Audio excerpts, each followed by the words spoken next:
This is Mark Sobel, U.S. Chair, OMFIF. Today, I have the great joy and delight of welcoming two friends and colleagues, Petja Cueva-Brooks and Fabio Nattalucci, for a discussion on the IMF's recent World Economic Outlook and Global Financial Stability Report. Petja is Deputy Director in the Research Department and is responsible for pulling the entire WEO together. She's an experienced fund hand, having seen operational program policy issues as well in the fund strategy section, among other tasks. Fabio is Deputy Director in the Monetary and Capital Markets Department.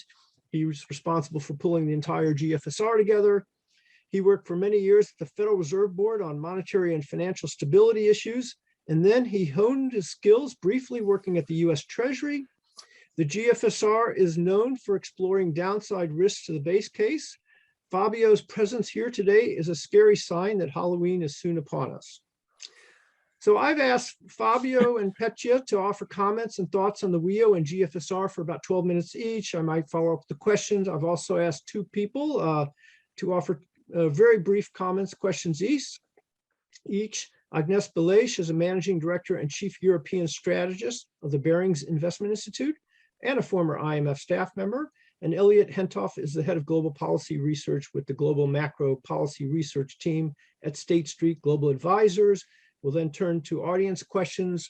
We're going to record the bulk of it, but not the final audience questions. And so let's turn it over to Petja to lead us off. Thank you for being here. Thank you very much, Mark. Thank you for the introduction and for the invitation to be here. It's a real pleasure to interact with you again. So I'm here over the next 12 minutes to give you a glimpse of our World Economic Outlook, which just came out a couple of weeks ago. And can I have the first slide, please? So it's hard to summarize the report in one slide, but I tried to do this here. So these are some of the key themes that we see at the moment. And the first one is that while the recovery is proceeding amidst the pandemic, we're seeing that the fault lines that were opened up by the pandemic are likely to extend into the medium term. And what we mean by this is that the vaccine inequalities and also the different ability of countries to provide policy support have resulted in near-term divergences that we are now expecting to actually last into the medium term. The second theme is about employment and the fact that it's lagging quite substantially relative to output. And we see this as across the world in both advanced and emerging markets. The third one is that we see increased uncertainty about the path of the pandemic and more generally about the outlook. And we very much see risks on the downside at this stage. And the last one is that policy choices have just become much more difficult as we're entering that part of the recovery. And we see those trade-offs between policy actions in various spheres. So I'll try to cover these themes very briefly, but I'll start with the outlook. Can I have the next slide, please? And the actual forecast. So what we have for growth this year is a number that's very close to where we were a few months ago. And so now we are projecting 2021 growth to be 5.9. And so we've revised it down by a very small amount, 0.1 altogether. But this small number reveals different forces across different types of countries. So the downgrade is mostly because of the downgrade in advanced economies as supply bottlenecks and such have emerged and have really very much driven developments in the US, Japan, Germany, Canada, and others. And at the same time, we also have a sizable downgrade for low-income and developing countries, mostly as a result of the pandemic. By contrast, we do have a small upward revision in emerging markets and developing economies, and it's really the commodity commodity exporters are the ones that have been upgraded. Now, for next year, our growth forecast remains unchanged at 4.9, and beyond that, into the medium term, we see growth around 3.3. Can I have the next slide, please? So this, what you see here is an illustration of what I said earlier, that the near-term divergences, we're expecting those to propagate into the medium term and to result in various degree of scarring across different types of countries. So what you see here is the medium-term output losses defined as the difference in the level of output that we had expected back in 2019, in 2025 in the medium term, and what we expecting now. And for the world as a whole, that gap is about 2.3. Advanced economies are now expected to be above that level. But for emerging markets and developing countries, especially when you exclude China, you see that the number is much larger. And the corresponding number for low income and developing economies is even larger at minus 6.7. In other words, we are expecting substantial scarring in emerging markets and low-income countries, very much in contrast to what we'd seen after the global financial crisis. Now, at the same time, another notable development has been the rise in inflation. And I don't have a slide on this, but I think we all know what's happened with headline inflation across the world. We've seen these increases in both advanced economies and emerging markets, and they've been the result of both mismatches between the supply and demand as we are exiting from the crisis, as well as base effect and commodity price increases. And now we do expect those increases to peak and for inflation to come back to pre-pandemic levels sometime in 2022. And when I say this, it's true for most countries. Of course, there is sizable heterogeneity in inflation developments and also prospects. But the other thing to say here is that there are substantial upside risks to inflation, and that's something that we also emphasize in our report. As already alluded to, this is a uncharted territory when it comes to how those tensions between supply and demand are going to play out and what type of pressure. So we could have a scenario in which they last longer than what we are currently expecting, and then there's a corresponding further upward pressure on prices. So this brings me to another issue, which is the type of risks which we see at the moment. And some of these risks are summarized here. We do talk about some upside risks, but really the downside risks dominate. And the obvious ones are related to development of the pandemic. The Delta variant has turned out to be much more of a force in terms of driving health developments, but also economic ones across the world. And that is one of the factors that we had not incorporated fully in our previous forecast back in July. The other development, again, already mentioned, has been related to this, to these mismatches between supply and demand. So again, one could see more sustained price pressures and rising inflation expectations that could lead to a faster than anticipated monetary normalization in advanced economies and tightening of global financial conditions. So these two risks, the pandemic one, especially the possibility of the pandemic having more endemic features in it and leading to more structural changes in the economy. That scenario and the one about supply-demand mismatches translating into increases in inflation expectations are the two downside scenarios that we explore in our report in some detail. And you won't find it surprising that in both cases, we see global output significantly lower than we have in the baseline. Other risks that are worth mentioning is the possibility of a smaller than incorporated in the baseline US fiscal package.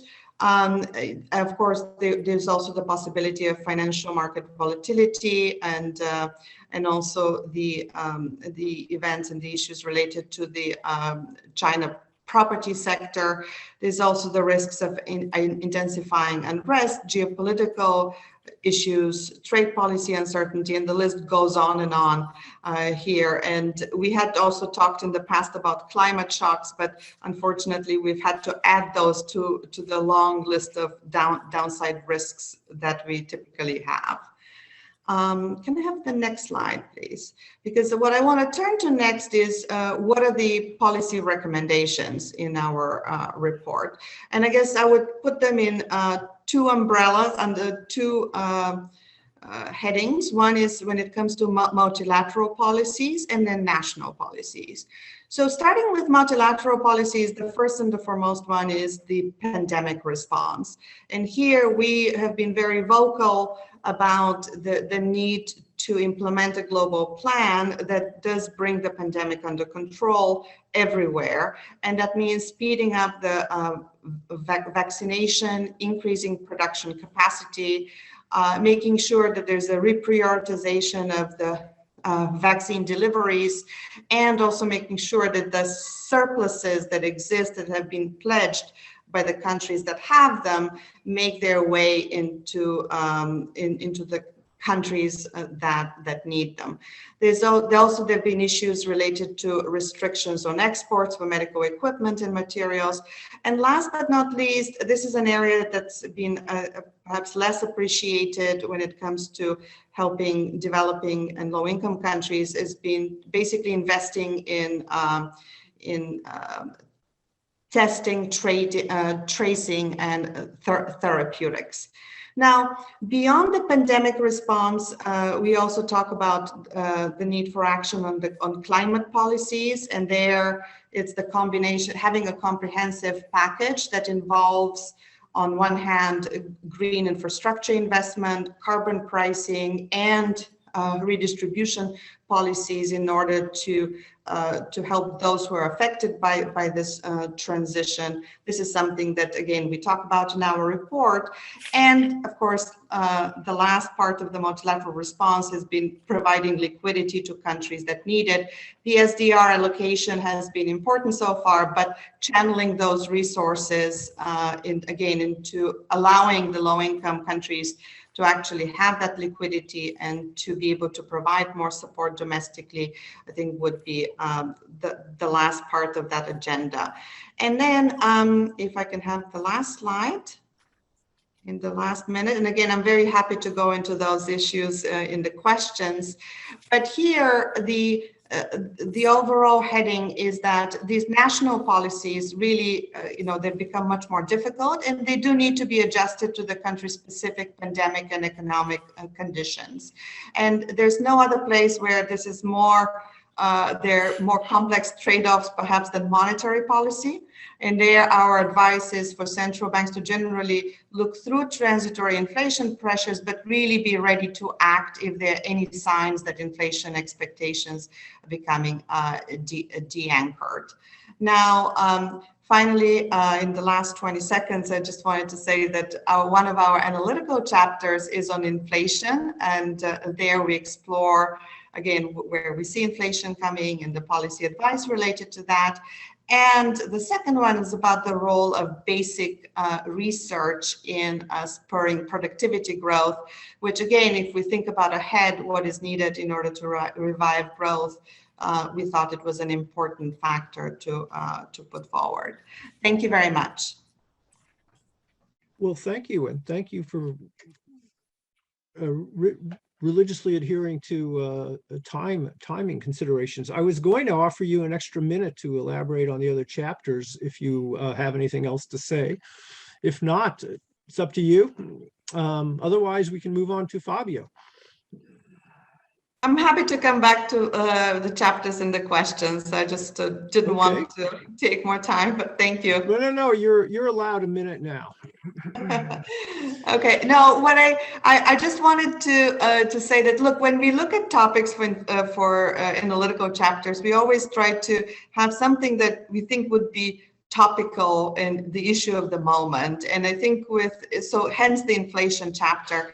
But on the other hand, we always think about issues that we think would have shelf life and they really matter in the medium to long term, and maybe inspired by the experience with the vaccine, and just seeing how much basic science had to be accumulated for the vaccines to happen as quickly as they did, is something that led us, and I think that the team did a terrific job of really looking at all of the data and making those links between basic research and the transmission of that into applied research and then into patents and then productivity. I think it's a fascinating topic. So I would just a little plug in for people who may be interested in this to take a look at that chapter as well.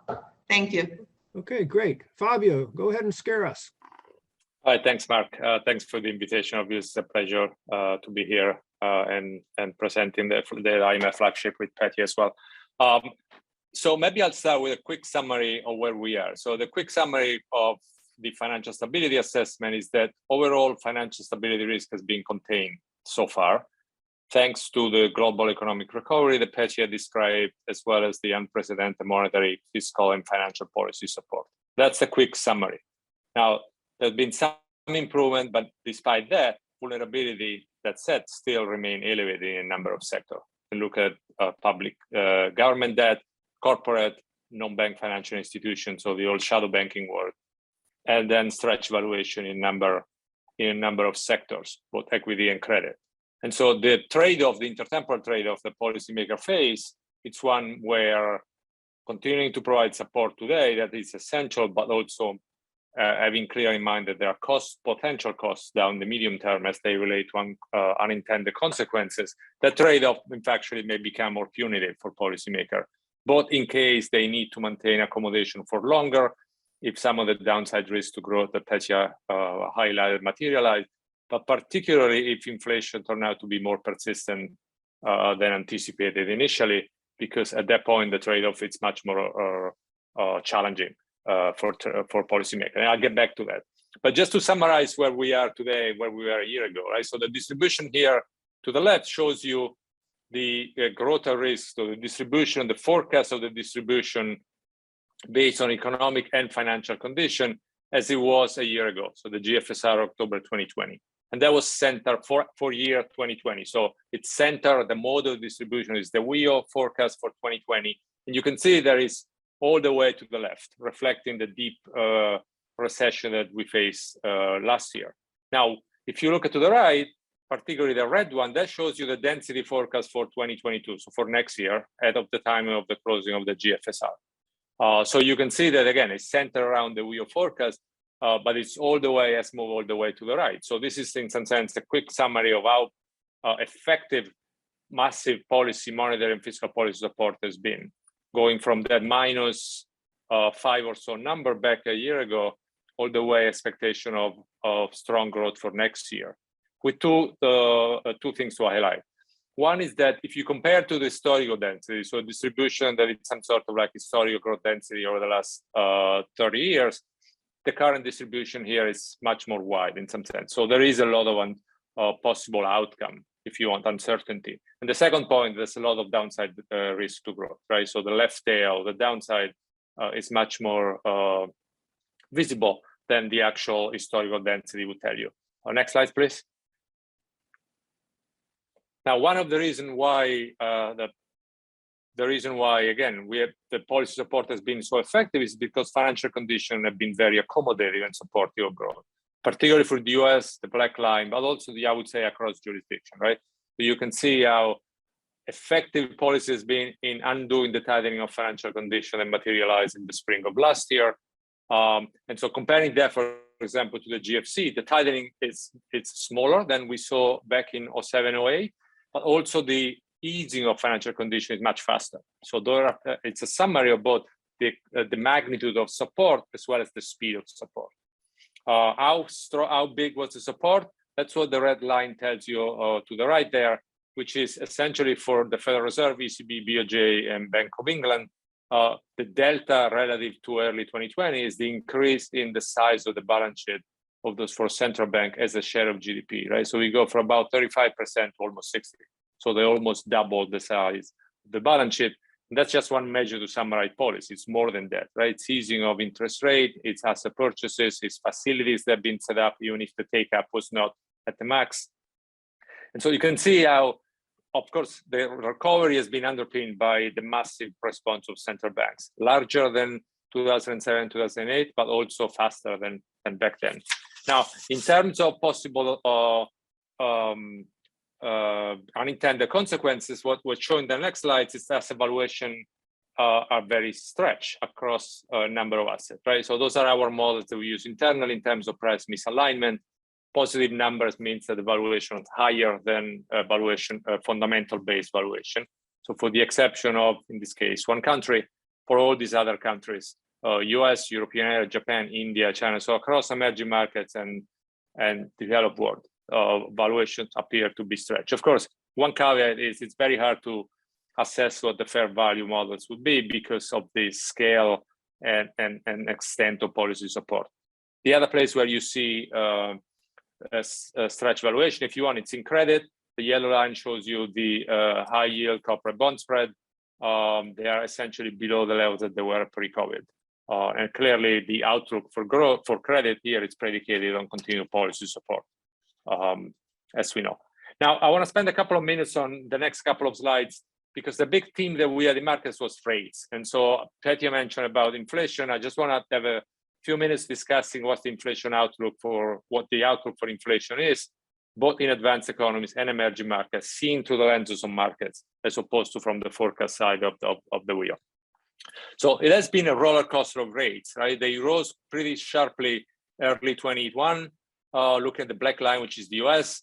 Then they have come down over the summer on concern about growth and the strength of the recovery. And then we have a awakening again in terms of concern of inflation. And that's how you see the black line going up. That is true. The pattern in terms of dynamic is true also for other advanced economies, right? For the euro area as well, even for Japan, although the scale is smaller. So not the two different scale. The US is on the right, and Japan it's on, sorry, the US is on the left and Japan is on the right. Now, one common factor that has been driving interest rates through this roller coaster has been increase in inflation break-evens, right? Which is a market-based measure of inflation expectation. That is true for the US. If you look at the nearly 60 basis point increase in the 10-year, 2/3 it's the inflation break-even, the blue part, particularly in the front end, the 0 to 5 year. That pattern is true across other countries, Euro area, Japan here. Now, the front end increase, the 0 to 5, it's something you would expect. The recovery is coming, the economy is stronger, commodity prices are going up because there's more demand. What central bank will be paying attention, though, if there is an increase in the 5 to 5, so the 5-year forward break-even, because that's a more closer market look. They take a closer look at the market assessment of inflation expectation over the longer term, which is all the debate about unmooring or not on inflation expectation from the inflation targeting of the central bank. Another way to break this would be to look at the policy path vis-a-vis inflation term premia. The US policy path obviously has changed compared to March. We've seen now the markets expect the interest rates, the Fed to start tightening interest rate next year, but the path is shallower than what we would be implied from the Fed dots, from the SEP. Next slide, please. Now, briefly, the big question here is whether this is transitory or not, right? This is what is being discussed in markets, whether this is going to persist longer than anticipated. So what I'm showing here to the left is inflation break-even for US and the euro area. Again, you would expect some of the rebound, particularly in the 5-year, right? And that's what we have seen through the summer, and then they kind of move sideways for the US. At the same time, even in the 5-year forward, they have kind of stabilized around a range that's relatively narrow and not too far from where central bank have their target. So from that measure, inflation expectation are not the anchor and not unmoored relative to the target. The story for the euro area, it's a little different. They continue to come up, particularly the 5-year, but we are still below what the ECB target is. The one measure to look at whether this is permanent or temporary is to look at the forward break-even rates curve, essentially both for the euro area and particularly for the US. This is like the 1 year forward from 1 year now to the 10-year. Like the fact that it's downward sloping means the market expects that inflation progressively to come down, even if gradually. In other markets we look at to get clues on markets' views on this transitory versus persistent, it's the options market. Now here you get a slightly more worrying message, right? So for example, based on options here in the US as of the October 2021 GFSR, there's about 80% probability that inflation is going to be above 2% in the US. Half of that between 2 and 3, 42%, and about 40% above 3%. Now that would be a little bit more worrying, I think, from a central bank standpoint. For similar dynamic, if you want, you get for the UK probability of greater than 3%, it's more than 50%. In the euro area, the trend is the same qualitatively, but the magnitude of this in terms of market pricing of higher inflation is smaller than it is for US. That's for advanced economies. Now, what about emerging markets? If you go to the next slide, that will show you that we have seen an increase in headline emerging markets inflation, right? That's the median CPI for emerging markets, the black line, as well as surprise in terms of inflation coming in stronger than expected. The driver, one of the big drivers here has been food inflation, which is the green line in the middle. And it seems to be also feeding into core inflation. That's what you see with the red line. And so the channel that we have in mind here essentially is to what extent underlying core inflation dynamics is being affected. So for example, whether wages are starting to feed into core dynamics, whether commodity prices are feeding and they're staying higher longer than expected. And then finally, as I mentioned before, whether the inflation expectation may be unmoved. An important point when you look at the emerging market complex, though, that there is a difference across different parts of the globe, right? So the increase in inflation headline CPI, it's more pronounced for Latin America and EMEA. It's much less pronounced for Asia, where in fact you see that inflation is coming down. Next slide.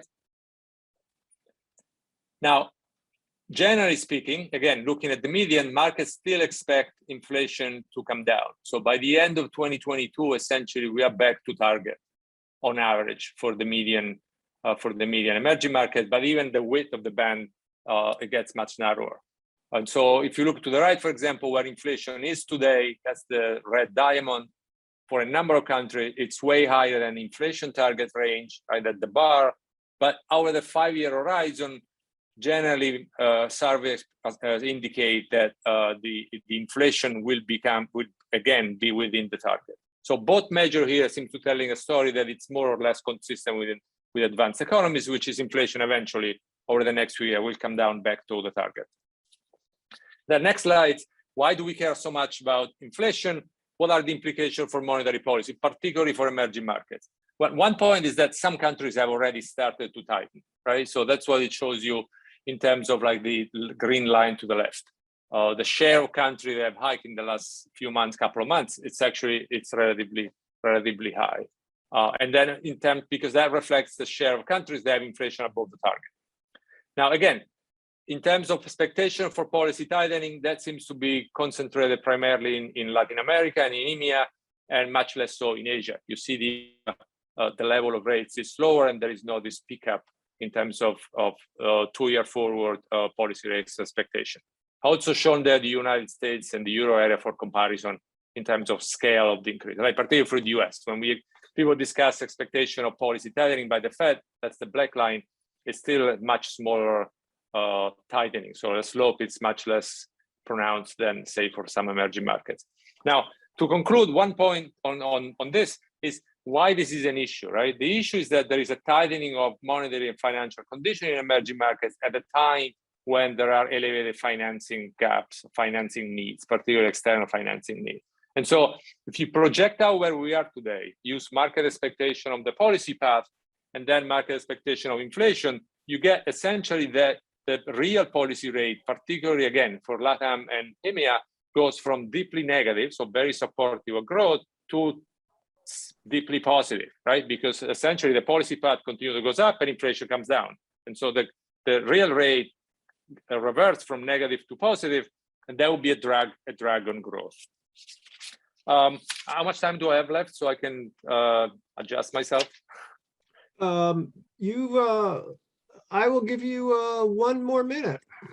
All right, so maybe let me say something about corporates on the next slides. We have seen a recovery in corporates have been uneven though across countries, across sectors, and across firm size. Right? So across sector, for example, there are sectors that have been hit more than others, particularly transportation, services, entertainment. In terms of size, we have seen, as shown before by the credit spreads, clearly the embedded expectation of credit of default have come down, right? So that's a positive. We have seen a decline in bankruptcy for SMEs, and that's what is shown, for example, here to the left. Those are large and mid-sized bankruptcy in the US has come down quite a bit in 2021. Also, SMEs have come down. That is not true in Europe, for example. So there is differences between countries in terms of bankruptcies. And there's also difference in terms of firm size, in terms of solvency, right? This is a solvency risk matrix that we have used already in the April GFSR. And you can see that there is the worst deterioration. It's more evident for small firms. That's true both in advanced economies and emerging markets. Next slide, and I'll conclude. There are also side effects, if you want to this, right? Just to go back to the challenging trade-off for policymakers. Very accommodative, easy financial condition, of course, have helped build up the cash buffers of large firms, have helped SMEs, for example, through fiscal policy. The side effect of possible unintended consequences, the risk-taking is rising in capital markets. Just to show a couple of charts. One is the institutional leverage loan, M&A, and buyout. So in terms of buyout, if you look at LBO and M&A, we're back to the levels of 2007. That was pre-GFC, and that was one of the transmission channel of stress. And in fact, in terms of LBO deals with leverage 6 times of larger, we are right there where we were in 2007. Another place to look that I think is quite inspiring in terms of like risk-taking is to look at securitized markets. Again, that was another market that was a big part of the GFC 10 years ago.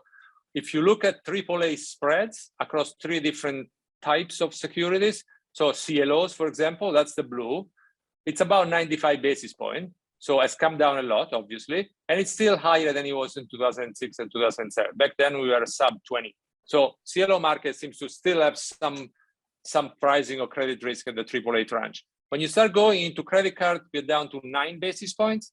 And then when you go into subprime model, again, this is subprime, not prime, you make 17 basis points in AAA securitized tranches. Again, not trying to forecast anything here, just to get a gauge of what risk appetite and risk sentiment is in markets now. And the risk is that might change effectively, right? So if there is a reassessment of the outlook, reassessment of the policy expectation about what the Fed and other central bank will do, and you get a tightening of financial condition, that repricing might interact with vulnerabilities and become a drag on growth. Okay. All right, great. To kick off the discussion, let me turn first to Agnes. Please help us out. Thank you very much, Mark, and thanks so much, Petya and Fabio. I thought the Rio and the GFSR this year were just amazing. I'd like to ask, I can only ask one question, and I'm going to ask it to Petya. I will let the inflation question to the audience, but there's something about the outlook that I want to ask you. In particular, you describe inflation uncertainty, supply side bottlenecks, the increase in food prices, the weather shocks, and all that. But there is another disruption that's actually happening as we speak, and that's going to impact the outlook in the very near term, which is the green transition. And I know that the wheel cannot look at everything at once, but I would really like to hear from you whether you consider this green transition productivity enhancing or productivity reducing, and hence the impact on inflation. Thank you.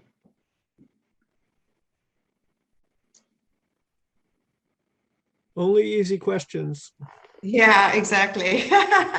No, it's an excellent question. And look, I don't like to speculate. And I think if I were to say anything definitive at this stage on the impact of the green transition on productivity, inflation, and such, it would be speculative. But what I can say is that the fact that it's an issue that is not explored fully, actually it's not explored even partially, in just the interaction between the macro, the near-term macro, and all of the policies, the green policies that we've been talking about. I think it's a very, very fair point, and so much so that it's actually one of the takeaways, at least from me, from these meetings and such, as to one of the topics for us to work on in the coming months and such. There are a couple of things I can say, like off the top of my head. One is that I think there's of course the energy crisis at the moment happening, and there are a lot of, especially in the gas sector, but even more broadly, we have seen increases in energy prices, in gas and such. And a big part of that has been really a confluence of factor, perfect storm of demand and supply, basically resulting in those price increases. But I think it's a valid question to also think about the impact of the climate policies, in particular carbon pricing, how that would interact, and also what would be also the impact through that channel on inflation. And again, a lot would depend on how it's done and what else is happening in the economy, whether you also have the green investments at the same time and such. But a long-winded answer to say that I don't have a good answer for you at the moment, but I do hope that in a relatively short period of time, we would have something intelligent to say on the topic. And just one thought is, one of the difficulties that we have with this is that we just don't have particularly good models to where we could explore these questions. And so one of the development tracks within the research department is to actually work on such models. And we have some promising results, but again, one has to be confident in the model itself before starting to answer questions with it. Thanks.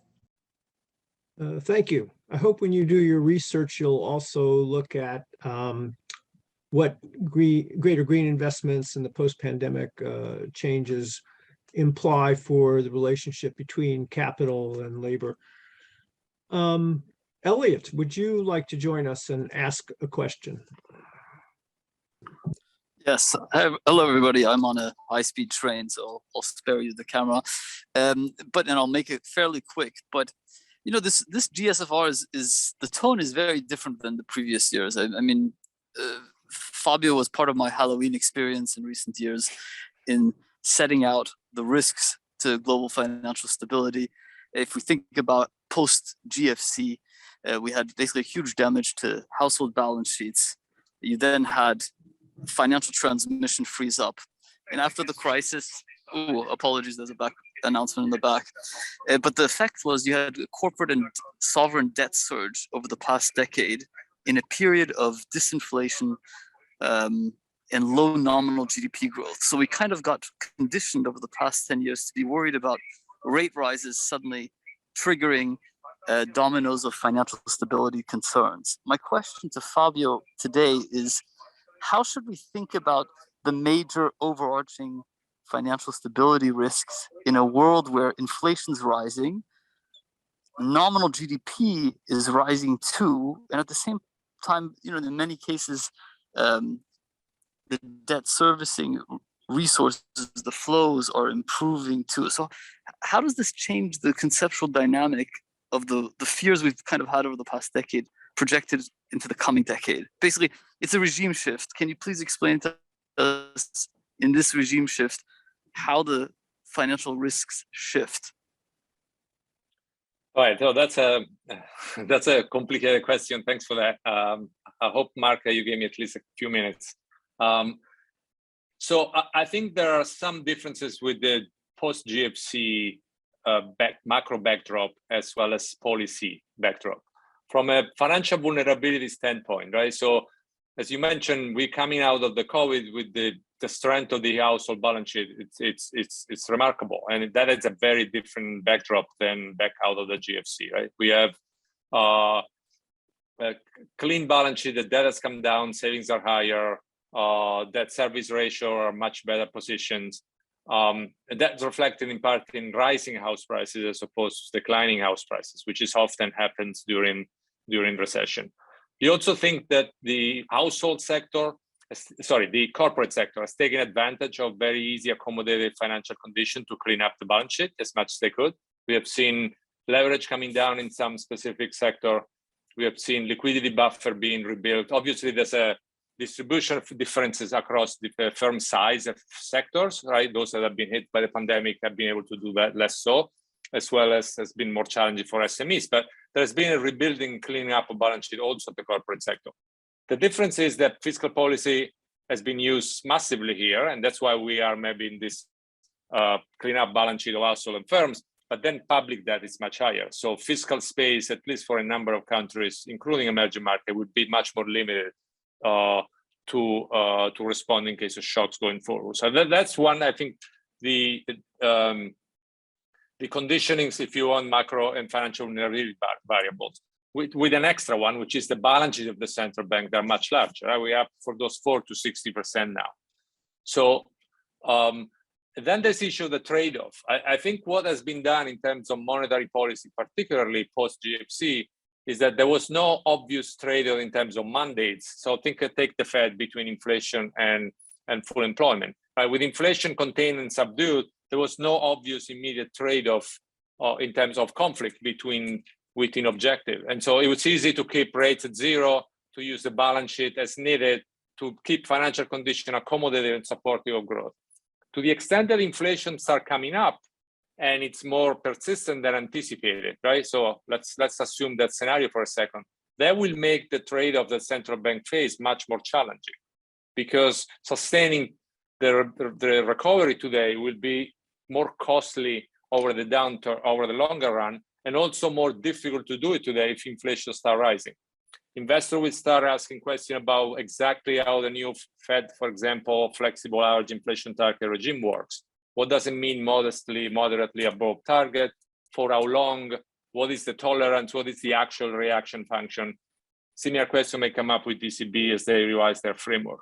So not only is it more challenging, but the new frameworks put in place that perhaps in some case, take the Fed, may have been thought as a response to persistently low subdued inflation, or the new world of rising inflation may be challenging. With one last observation that relates perhaps back to the question that Petty had on climate, to the extent that the climate transition turned out to be more complicated, that perhaps has been originally thought in terms of general equilibrium model on commodity prices and how the transition will work. If those increase in the energy prices turn out to be more persistent, there would be another challenge to the central bank. And so that would be, in some sense, impetus to think a little bit more carefully, what are the tools available for the transition? What is the role of the public sector? What is the role of private finance? And that would have backward implication for how monetary policy is conducted as well.